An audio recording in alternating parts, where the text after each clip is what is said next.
What's going on, guys, and welcome back to Forza Horizon 3 and another cross-country car build. My vehicle today is the Nissan Silvia K'S Aero, however you say it, I've got no idea. Now, most people will be driving this car around and drifting it like crazy, but I am not a drifting sort of person. I want to be different, so I'm going to be taking it around the cross-country circuit, seeing how it does. This now has 935 PI, so it's kind of in the sort of average PI range. 1016 brake horsepower, which is amazing. 1155 torque as well, which is very good. Weighs 1290 kilograms, which is a fairly reasonable weight. I stuck the 6.2 litre V8 into this car. It was the best engine for getting power and stuff. I would like to stick another engine in it because it's a very used engine, but they just didn't really get the power. And it is twin turbocharged. So how is the Nissan Silvia going to do around the cross country circuit? Well, I guess we're gonna have to find out. Alright, so I'm here at the Redstone cross country circuit to see how the Nissan Silvia will do around the cross country course. Now, the current time to beat set by the Aston Martin Vulcan is a 54.154. I don't really think we're going to be challenging that Vulcan. The Viper we had out last time was kind of the first vehicle that I'd expect to get close to it. It got within 9/10 of a second of it with a 55.088. However, not even that managed to really put up a fight against the Aston, and that was at the very, very top of S2 class. Couldn't even max the car out. This is kind of a bottom to middle S2 class with 935 PI. The cars we're really looking at challenging with this car, probably the Mercedes 190E in third place with a 55.756 or something like that. I can't see right now. It's 55.7 something.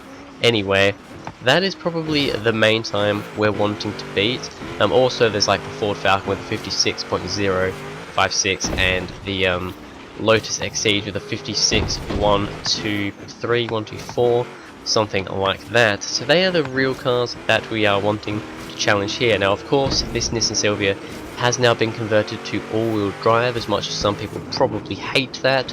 That's what I do for this series, keep things a little bit fairer. So yeah, it is now all-wheel drive, which means it should deal with kind of the off-road terrain a little bit better. Now, straight away, this thing does feel quite quick. Not crazy. I mean, I guess it is crazy quick, like the Viper we had out last time. Over, I don't know, maybe. I mean, it's got slightly less power, but it is a bit lighter as well. Its turning's not too bad. A little bit of understeer at times coming around here, like this final corner. We seem to get a lot of understeer. It looks like we're actually going to have a pretty decent first flying lap of 56.4. We have gone really wide coming into this next bit, though.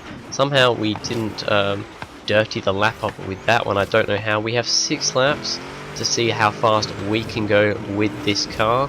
And yeah, I think really the main time to beat is going to be that Mercedes Benz 190E.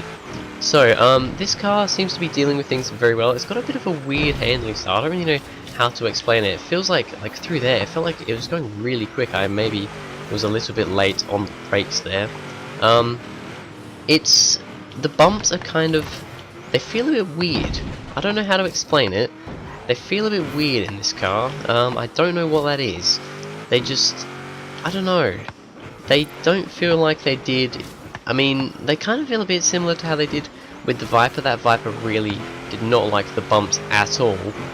This car's not, I don't think it's quite as bad as that. However, it really, okay, over there, yeah, that first kind of big bump there, it really gets thrown around. We need to kind of take a bit of a different line, a bit of a better line through that first opening part, because it's just, I don't know, the bumps. We've seen this a lot lately. I mean, the Viper had a lot of issues with the bumps. The main reason why it couldn't go quicker than the Aston Martin, I mean, it had more power and everything, but the bumps just weren't doing, they just weren't doing as great. What am I talking about? The bumps were hindering that car quite a lot. I mean, even over here the bumps really aren't great as well. The brakes don't feel quite as good as they have been on other cars either, which is crazy. I don't know why that is. We've got race brakes and everything, but I guess that's a thing that happens. Okay, going on to the 5th lap here, we haven't managed to do better than that first flying lap so far. Let's try and take speed through there. We can't seem to take too much speed. That was only about 86 miles an hour through there. We've had cars, I mean the Aston Martin I think was up to just over 100 miles an hour. Most cars we've been seeing around about 95 miles an hour. So I mean this is still 10 miles an hour down on most other cars. Yeah, the bumps are just over there as well. I mean I'm taking the same sort of line that I usually would, but it's getting tipped sideways a little more than I'd perhaps like. Down here as well we're having slight little issues. This bump here always has problems for cars. If you get it right it's not too bad. However, we've hit the wing. I'm going to rewind that because I don't want to have a smashed windscreen. We've done that a lot lately. We really have. We need to kind of turn more to this way or just take less speed. I really wish that wing wasn't there because it's such a pain in the arse. It's going to be down to the final lap. See if we can do better than that 56.456. I think we can. I mean that's not a great time. This one is going to be a quick time here, however it's not going to count because we hit that wing. Let's try and take more speed through here. Nope, we've clobbered the wall, clobbered, whatever.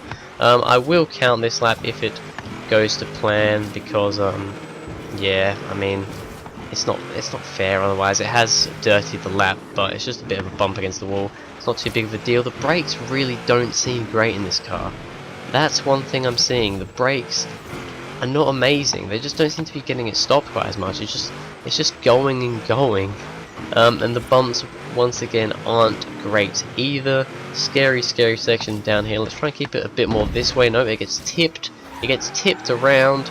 We've gone sideways. We have absolutely buggered that one up. I don't think we're going to be going quicker than that 56.4. Wow, I'm actually quite disappointed with that. It doesn't like it out of this corner either. We could definitely have got a lot more time there. I think we could have got into the 55s quite easily. However, the car just can't deal with the bumps, and yeah, it just doesn't like the bumps at all. It gets thrown about far too much, and yeah, it's a little bit of a hard car to drive. Just driving it normally, not too bad. However, those bumps really cause it a lot of issues. So the time, a 56.456, will put it into 6th place. So it's actually a fair way down the order. You know, it's just lost 0.3 of a second to the Lotus Exige S, just behind the Ford Falcon XY as well. It does beat the Rolls-Royce Dawn by a fair margin, and of course the Jeep CJ5 Renegade. Those two cars were not as suited to this circuit. However, I think this car could have done a lot better. With a few more laps and a bit more carefulness, I could definitely get it, I reckon, into the low 56s, probably the 55s as well. I mean, with hitting that plane, we did get into the 55s, however I don't want to count it because I used a rewind. That's not really fair. So yeah, this is going to have to be the time that I get. But yeah, that is going to be it for this video, guys. Thank you very much for watching. If you enjoyed, please go ahead and like and subscribe. Comment what other cars you would like to see cross-country car builds of in Forza Horizon 3. And I'll see you guys in the next video.